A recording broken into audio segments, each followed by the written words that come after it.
selamat siang, selamat pagi, selamat sore, selamat malam, selamat subuh, dan selamat apapun waktu kalian nonton Pak Eko Mahasiswa episode ke-21 ini. Dan kali ini kita bakalan bahas suatu topik yang sebenarnya sekarang lagi cukup hangat gitu ya. Apalagi kita ini masih dalam musim pasca COP26, di mana Indonesia itu menjadi salah satu negara yang juga ingin ikutan untuk menyelamatkan dunia, khususnya menyelamatkan lingkungan gitu ya. Dan untuk menyelamatkan lingkungan, salah satu yang sekarang lagi hotly debated itu adalah soal ekosistem mobil listrik gitu. Makanya akhirnya kita hari ini disuruh oleh Pak Eko yang berada di atas sana untuk membahas topik tersebut.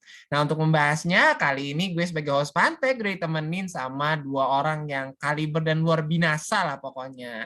Mungkin ada yang mau kenalan duluan? Oke, mungkin gue mau kenalan dulu. Nama gue Arum. Gue saat ini mahasiswa semester 7 di Universitas Brawijaya.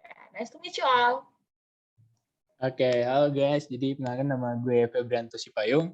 Gue dari Universitas Pertamina, jurusan ekonomi, sekarang lagi semester 5. Semoga bisa tahap awal yang baik nih buat kedepannya di lapak ekonomi. Ya. Tahap awal yang baik di depan muka Pak Eko kayaknya. Oke deh, tanpa harus berlama-lama lagi, mungkin kita langsung aja nih ya, goes into the topic. Jadi judul lengkapnya nih buat topik hari ini itu adalah ekosistem mobil listrik demi Indonesia lebih hijau. Jadi pertanyaan yang pertama nih, sebenarnya apa sih yang lagi heboh tentang ekosistem mobil listrik?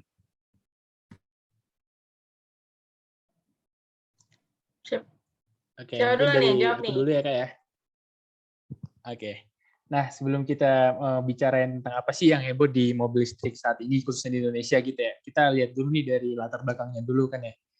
Sekarang ini kan negara Indonesia saat sedang gencar-gencarnya nih untuk berkomitmen di mana pengurangan emisi gas karbon atau net zero carbon gitu.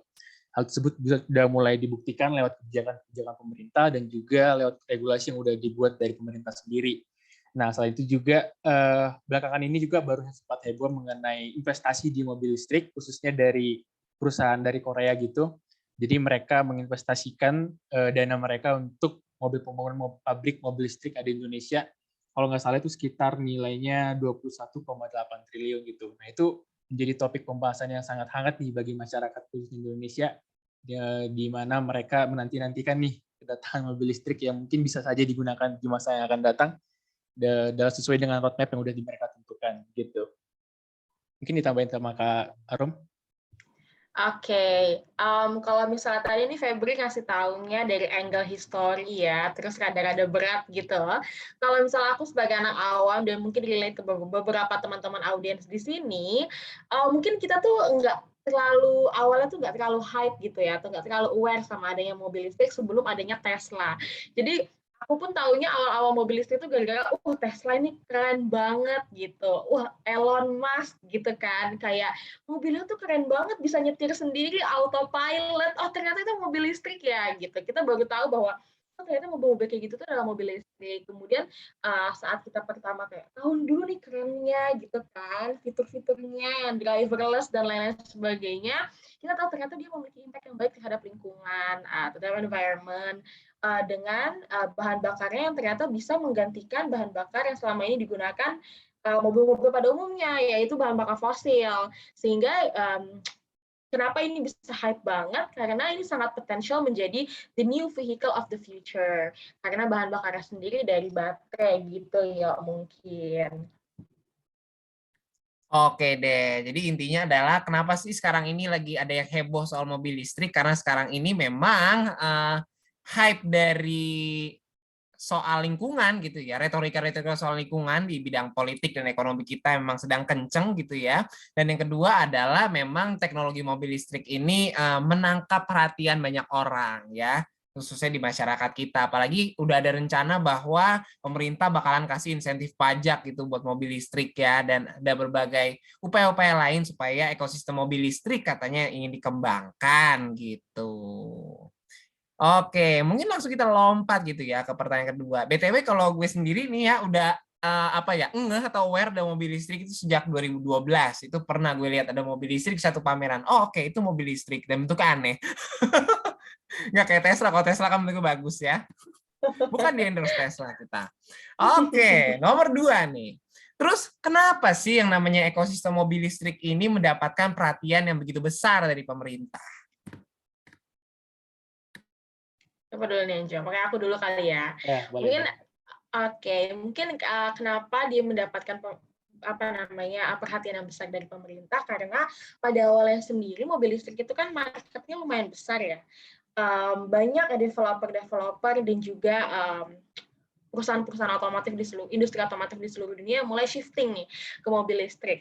Nah, salah satu perhatian pemerintah adalah karena bahan fuel dari mobil listrik itu sendiri adalah menggunakan baterai, which is baterai itu terbuat dari nikel yang merupakan sebenarnya Indonesia itu merupakan penghasil nikel. 30% nikel yang ada di dunia itu dihasilkan sama Indonesia.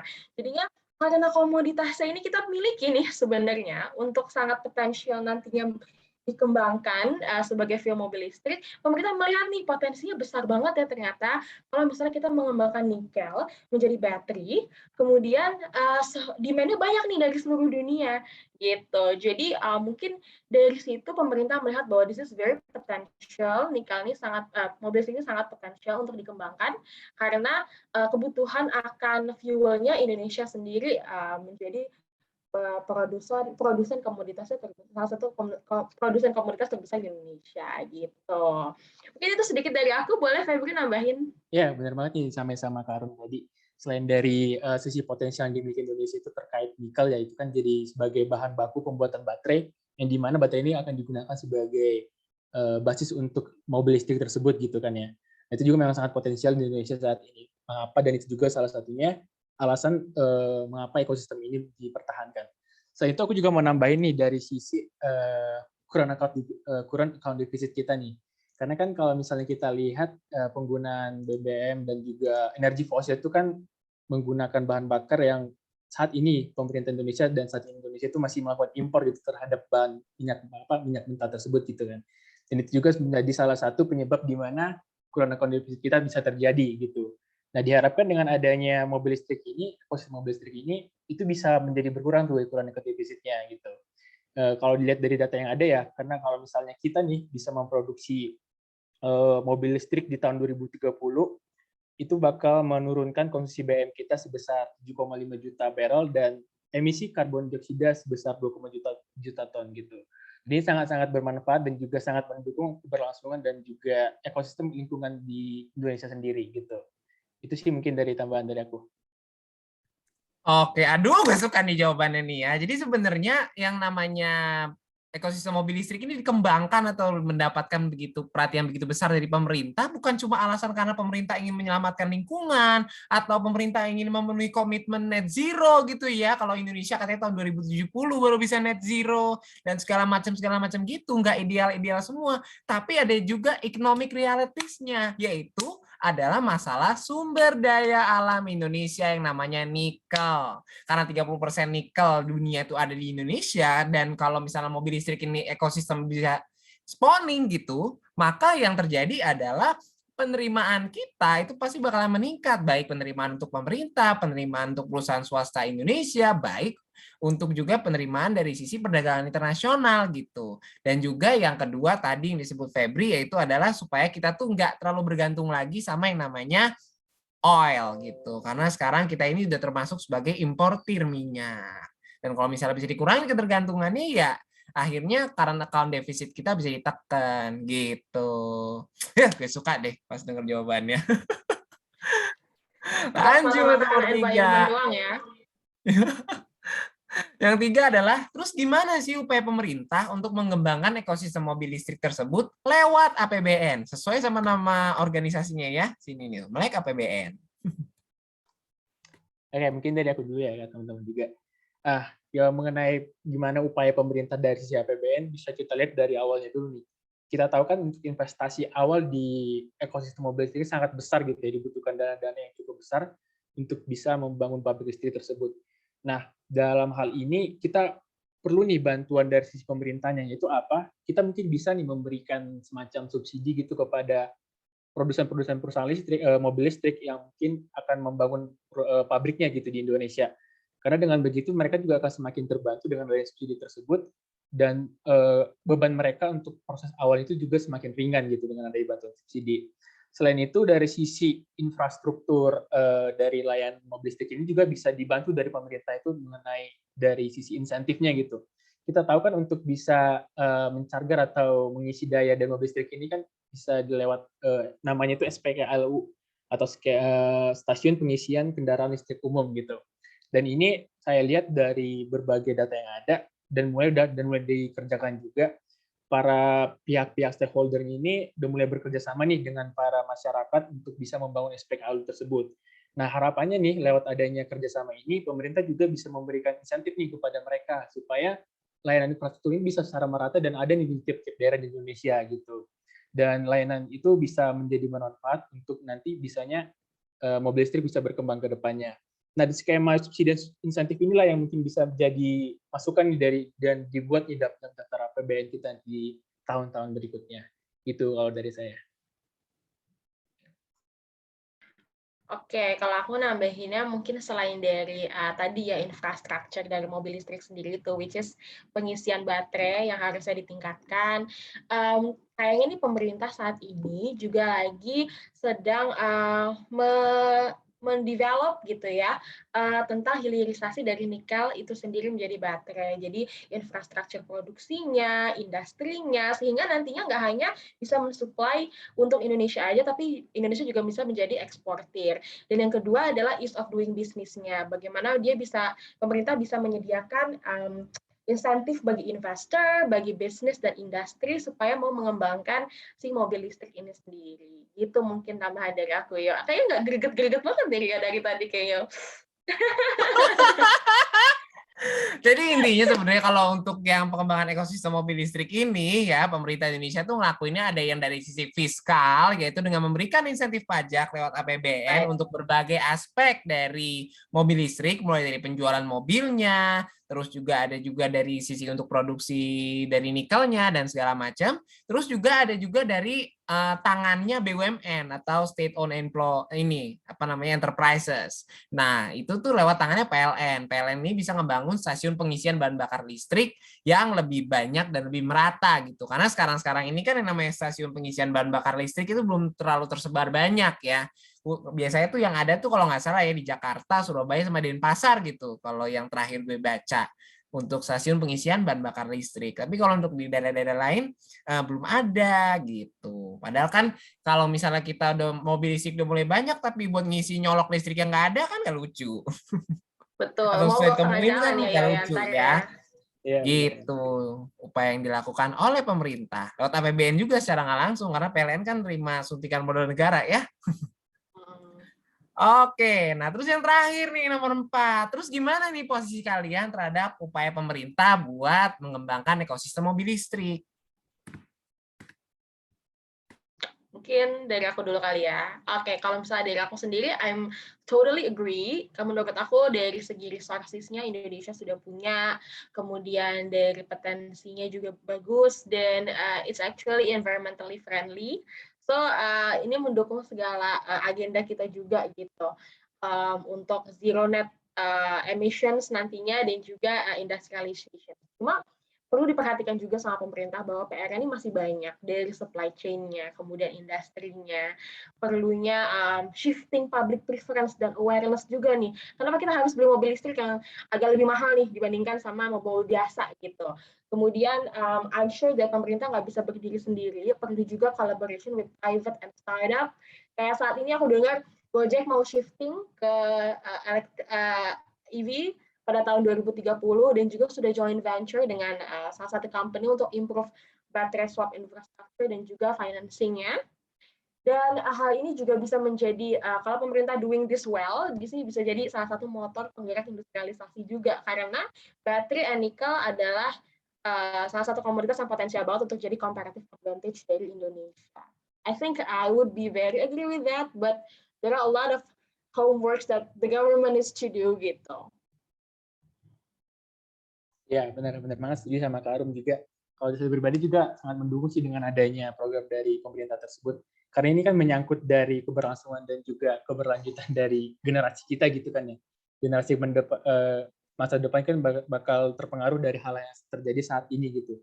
Kalau saat ini kita bisa mencegah hal tersebut, kayak emisi karbon itu bisa dikurangi, itu kan bisa bermanfaat banget nih buat generasi-generasi di masa depan gitu. Cuma mungkin ada beberapa hal yang perlu diperhatikan pemerintah gitu dalam hal ini. Kayak mungkin yang pertama nih, semacam rekomendasi juga sih, kayak pertama tuh pemerintah juga harus bisa nih menciptakan pasar yang tepat nih untuk Indonesia gitu. Karena kan ini kalau misalnya supply-nya udah tapi demand-nya nggak ada, kan ini jadi permasalahan juga nih nanti di Indonesia saat ini gitu kalau misalnya terjadi.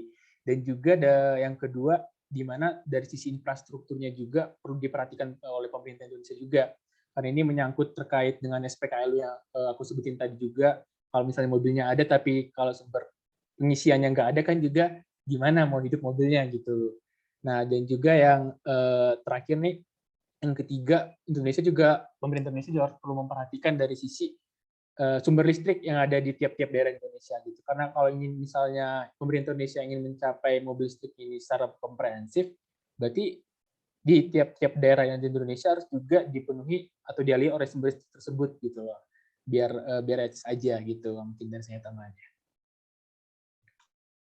Oke deh, jadi kalau misalnya gue rangkum gitu ya, jadi Febri sama Arum ini mereka sama-sama setuju gitu dengan langkah-langkah pemerintah buat membangun ekosistem mobil listrik gitu, karena dengan langkah kayak gitu maka kita bisa shift gitu menuju cara bertransportasi yang lebih ramah lingkungan gitu.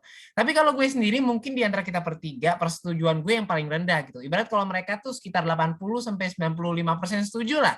Sementara kalau gue paling ya 60-65% setujunya. Kenapa kok bisa kayak gitu? Karena salah satu upaya pemerintah untuk membangun ekosistem mobil listrik adalah dengan larangan ekspor nikel. Dan ketika berbicara soal larangan ekspor nikel, gue termasuk orang yang tidak setuju dengan itu karena it could breed crony capitalism gitu. Kenapa bisa kayak gitu? Karena akhirnya larangan ekspor nikel kayak gitu melindungi industri domestik supaya mereka doang yang kebagian the wealth of nickel ini. Kalau misalnya bikin kayak gitu, maka itu sama saja mengikat pemerintah sama kapitalis domestik lah nama istilahnya gitu. Nah kalau misalnya kayak gitu, maka yang terjadi adalah sistemnya jadi nggak benar gitu menurut gue. Secara institusi kualitas kita jadi lebih rendah dibandingkan sebelum ada larangan seperti ini. Gitu. Itu yang masalah Aku mau pertama. nambahin dikit ya. Boleh, boleh. I think that I have another perspective dalam ekspor nikel ini sendiri. Mungkin dari sisi pemerintah, kenapa ada larangan ekspor nikel ini sendiri adalah because adanya agenda hilirisasi nikel gitu. Jadinya nikel tidak hanya sebagai rare commodity yang dijual tanpa value added atau tanpa diekspor tanpa value added, tapi saat jadi baterai dulu nih, saatnya sudah menjadi bateri, mereka sudah tambah value added-nya baru diekspor. Just giving you another perspective. What do you think? Iya, kalau itu gue tahu. Cuma yang faktor lainnya itu ibaratnya kotelnya itu yang gue nggak suka gitu loh. Kalau misalnya tujuan itu gue ngerti kenapa. Cuma efek samping dari itu yang gue agak kurang terima gitu. Itu sih. Makanya gue nggak terlalu setuju sama kebijakan itu. Sama yang kedua juga yang tadi disebut Febri gitu ya, yang masalah sumber energi listrik Indonesia. Emang benar ke depannya ada rencana untuk mengurangi ketergantungan energi listrik Indonesia sama yang namanya batu bara. Tapi itu kan ada economic cost dari situ yang bisa aja tertranslate ke masalah tarif listrik. Dan peralihannya itu pasti yang mau nggak mau agak sedikit menyakitkan mungkin. Dan kalau misalnya pemerintah nggak mau ambil risiko politik untuk perubahan itu, maka yang terjadi mobil listrik emang banyak nih. Tapi sumber energi listriknya mayoritas belum terbarukan. Ya, itu mengurangi efek penekanan karbonnya juga. Dan yang ketiga perlu diingat juga dalam produksi mobil listrik yang namanya fuel cell baterainya itu termasuk sebagai komponen yang karbon intensif. Jadi sebenarnya meskipun yang keluar dari knalpotnya jauh lebih bersih, benar, cuma yang pas bagian proses produksinya itu yang agak karbon intensif dan itu mesti be taken into further consideration sih. Itu sih sebenarnya 3 poin konten gue. Tapi sisanya kalau misalnya insentif pajak, terus semangat untuk mengembangkan ekosistem mobil listrik supaya Indonesia lebih canggih, ya gue setuju dengan itu. Gitu sih. Jadi gue setuju tapi agak skeptis lah. Gitu. Oke deh, akhirnya tadi agak sedikit perdebatan tadi gitu ya di antara kita bertiga, akhirnya menutup episode ke-21 dari Pak Eko Mahasiswa ini. So, thank you, terima kasih banyak sudah mau setia nontonin Pak Eko Mahasiswa sampai episode ke-21, dan gue mewakili Febri dan Arum ingin mengucapkan sampai jumpa. Dadah. Sampai ketemu minggu Thank you depan. all, Febri Thank and you all guys. for the Thank you. discussion.